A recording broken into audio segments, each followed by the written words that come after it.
And good evening, everyone, and welcome to this edition of the SFL podcast presented to you exclusively by APM Music here in our temporary home on YouTube.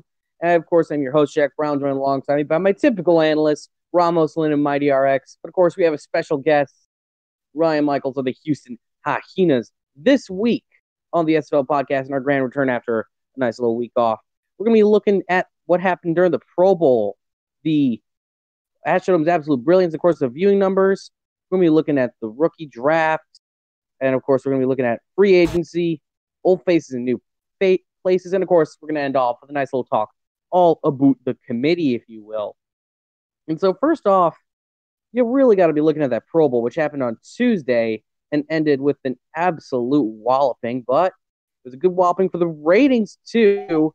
The average viewers per stream was 1,379, with the max amount of views we ever had was 2006. That was the year I was in preschool, if memory serves correctly. And the amount of unique viewers that we had over the course of that live stream was over 60,000 viewers that were completely unique. Absolutely stunning front page numbers. And of course, just the performance on the field was something else. Of course, we had the Pro Bowl MVP as Ash Odom, who played his main season on the Queen City Corsairs.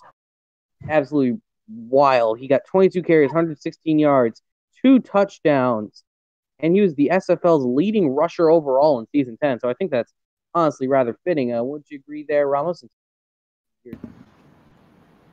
Yeah, definitely. And again, thank you very much, everybody, for being there on our first Pro Bowl in many, many seasons. And hopefully every season we will have a consistent Pro Bowl, because even though, the score was a little bit, lopsided, it was definitely a blast to see so many incredible players at the same time and just incredible players all around. So, again, thank you very much for being there. And, welcome to the newcomers. Ash Odom, as you can see on the screen, the MVP of this game with 22 carries and 105 yards. He also scored a couple touchdowns. And, he really set the tone for our offense all day long. Also, BDG had a score in about 85 yards. But, it's definitely Ash Odom who really led the charge for our offense. At least it was in the second half. We started throwing the ball a little bit more than running. And then after we got into about like a 17-0 lead, we started to run the football, and definitely was Ash Odom leading the charge for our offense. Absolutely. And of course, you know what? That was a great little Pro Bowl right there. It was a bit of a drubbing, though. Memory serves correctly, it was like 44-17. 13 was the final score there. And of course, there was also some big free agency news this week with a monster signing coming in with Ahmed Chima of formerly of the Houston Hyenas, and now he's going to, he's now going to San Francisco. There's also Shabazz Synergy, who's coming back to Dallas after taking a break for a year. Well, he of course got that last game against in Week 12, and of course finally, McDaniel II and Okoye signed as the first ever members of the New Orleans Pharaohs. And so, with that, Mighty, how are you looking at this whole free agency pool now that New Orleans has opened up and now that everyone's signed at least one player? Well, there were rumors that Ahmed Chima was thinking about hanging him up. And as we can see, that's definitely not what is going to be occurring this coming season. So big ups to Ahmed. It looks like he might have a chip on the shoulder with something to prove. He's going with the right team because San Fran, after the way last season ended they barely missed the playoffs. So they'll probably be coming into the season with a chip on their shoulder, especially having lost their head coach, who now has his own team in Las Vegas.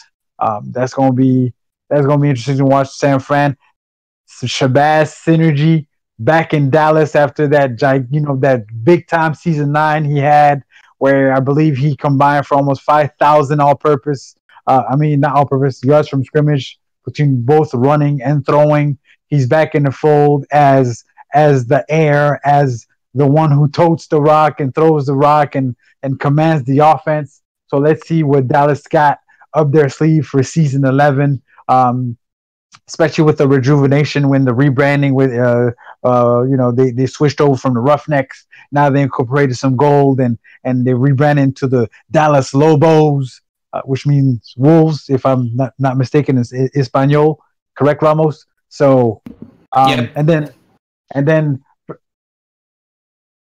for the Pharaohs, thank you for joining in because there was a lot of chatter from the people that are not in the know about whether or not the Pharaohs were actively seeking free agents and or talking to rookies because at at this point last week they hadn't signed anybody, but now they've signed three players to contracts and started to fill their roster out, so people have an idea of what direction they're looking to go and what they seem to value in New Orleans. So big up to Aaron Arrington, in starting to together a team, and we can't wait to see what the draft's going to look like the next week. And the reason why we have Sir Ryan Michaels on the call, and he'll touch on that a little later in the show.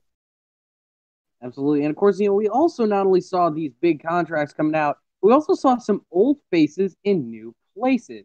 As of course the title of this next little segment here for SFL free agency. Now, of course, some of the new faces that we see around in the SFL, well, I guess old faces that we see around in the brand, spanking new places. We now see Chester Field in Indianapolis for the Red Devils, Stephen Bush now heading to Tulsa, Dylan Rowland heading to Chicago, and Von Sinwick heading over to Indianapolis. And Ramos, how are you really feeling about this brand new teams and these brand new people and all these new teams? It's going to be interesting to see how they fit on the offenses and defenses.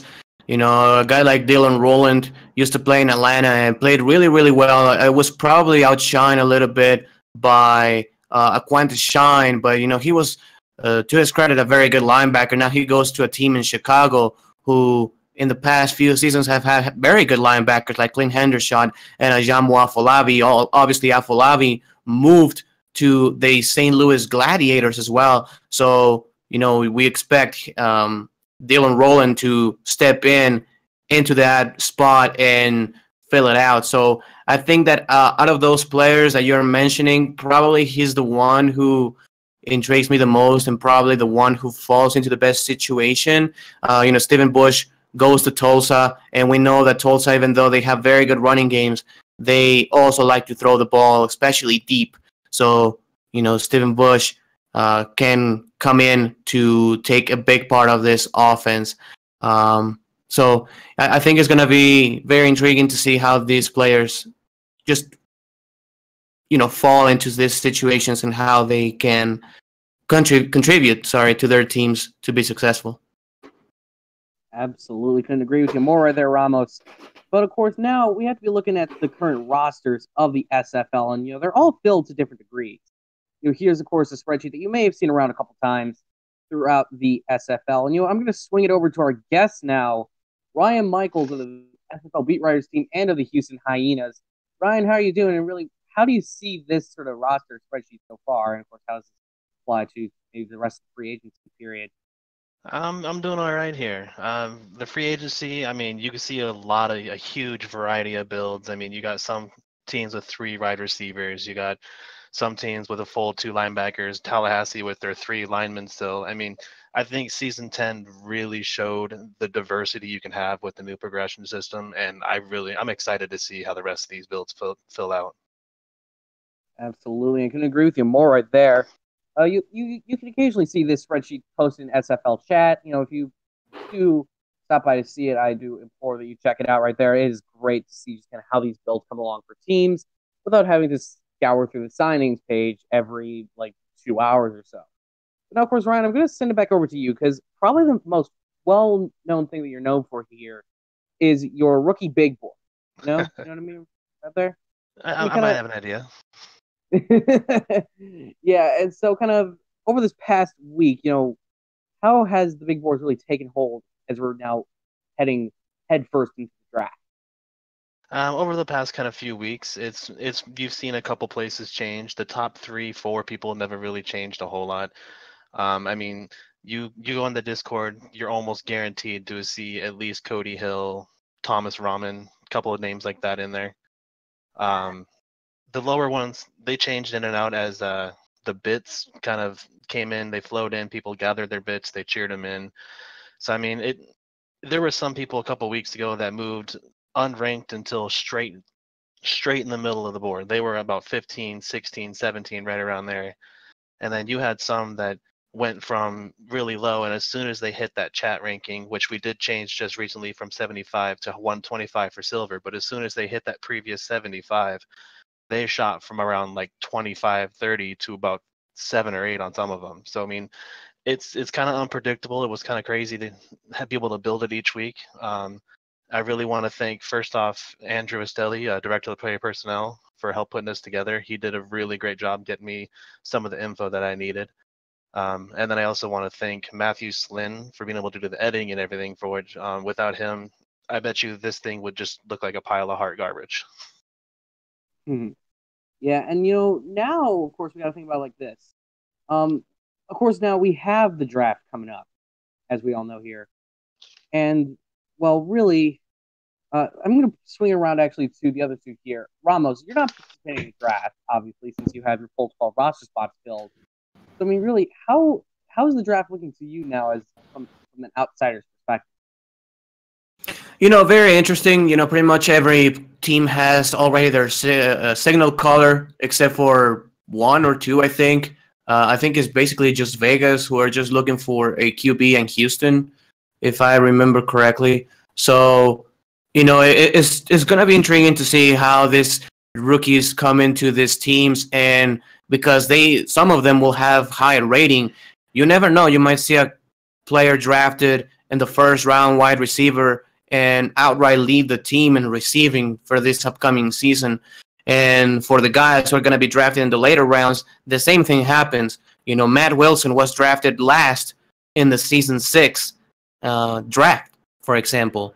And, he was a Mr. Irrelevant pick, and now he is a Hall of Famer. So, if you're drafted first or if you're drafted last, that doesn't mean that you're going to be more talented or a better player than the other. It's just the fact that we have so many good rookies and so many good, prospects right now that, if they fall into the right situation, if they fall into the right scheme, into the right coaching, we might see some rookies that right out of the gate might dominate, and you never know. Maybe league MVP, maybe they will win the next championship MVP. So we are not drafting this year. We already full locked and loaded, but there are some teams that are still looking for about 7 or 8 different rookies, or 5. You see the Vegas Fury looking for about 6 guys and so on. So again, my best advice is just fall into a team, get into a team. It doesn't matter if you are the QB or the running back or the receiver or the kicker or the safety or the third linebacker. Just fall into a team. Be respectful to your coaches, be respectful to your teammates, and just build up from there. It's just like that. The most important thing is falling into a team, and you build from there. So best of luck to everybody. Absolutely. And Mighty, you're participating with just one round in the draft, as obviously you have 11 to 12 spots filled out. So really, what is your main draft strategy coming into this? Are you in particular looking at anybody, or? Well, I guess I should say that. That's strategy. Oh, well, my GM and I, Ryan Davidson, big ups to him because he's done all the legwork. Barely participated in communicating with rookies to see where their interests were, what side of the ball they want to play, with the offense, defense, what position they're looking to play specifically. Because we don't want a rookie to not be happy with the position we're offering. So we didn't want to, just pick whoever is the one that at that time might be the most valuable per se, because the position we're offering isn't the position he's looking for. So he's either disgruntled throughout the season, or when the offseason comes, he's ready to bounce because that's not the position he wanted to play to begin with. So we did our due diligence in that way, and we put together a board with all the guys that said they'd be more than happy to not only play that position, but just to find a spot on the team. And I would say to all the other rookies, just like Ramos said, just open your mind and your positions available that you play to more than just 2 or 3. I understand everybody wants to be quarterback. because quarterback gets all the shine and whatnot, but not everybody can play quarterback because those positions are very finite. So if you might need to open your mind to play corner, safety, kicker, punter, but that gets your foot in the door, and that way you become maybe part of the scouting team of the team that you get picked on, defensive coordinator, become part of the writing team, because there's more than just being a player in the SFL. Because yes, it's fun having your name called that way, but you could also have your name attributed to articles here and articles there as well. So there are many ways to get your name known and to advance your not only your player's career, but kind of your career as well in the SFL, because we are going to have more than enough openings with all the new things that are up on the horizon when it comes to this. But as for rookie and the draft that is around the corner, don't fall in love with the rating. Meaning, I understand that you get used to playing certain, being involved in other types of sport arenas where the number of the rating is the end all be all. That's not what it is here. A lot of what is conducive to success in the SFL is the scheme that your team runs and putting you in a position to be successful within that scheme to maximize the talents you have. Because it's all nice and all to be the fastest dude on the field, but if you still run into a brick wall as the fastest dude on the field, you won't be successful.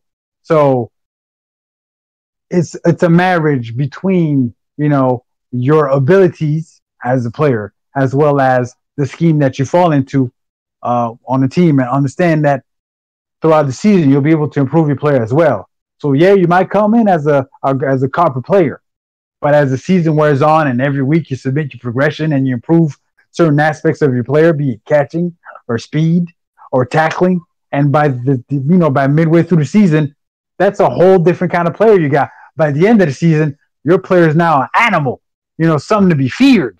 So don't pigeonhole yourself in a specific way that makes you become unattractive to teams. So open your mind up, be open, be receptive, and sometimes just be happy for the opportunity, because in the opportunity you might shine the brightest. Yeah, absolutely. And to the rookies, I know I hate to be redundant here, but I'm going to give you my own thing as a player in the SFL. How much open mind has helped. I was in a situation where I was originally meant to play tight end for the Aztecs, and obviously I think it was like about a week or so. Ramos, correct me if I'm wrong, or no, it was the same day that we agreed to make me the tight end that the original tight end Ryan Moxon messaged, and so I had to be quickly moved over to linebacker for my rookie season. And next thing you know, I win the championship in my rookie season. And then over the offseason, I get contacted by James Richards, and now here I am on the podcast. And it's just getting your foot in the door. And also, if you really want to be a quarterback that badly, you can always switch over. Sure, you may have to restart as a player, but it's not as difficult as you think it may be to switch.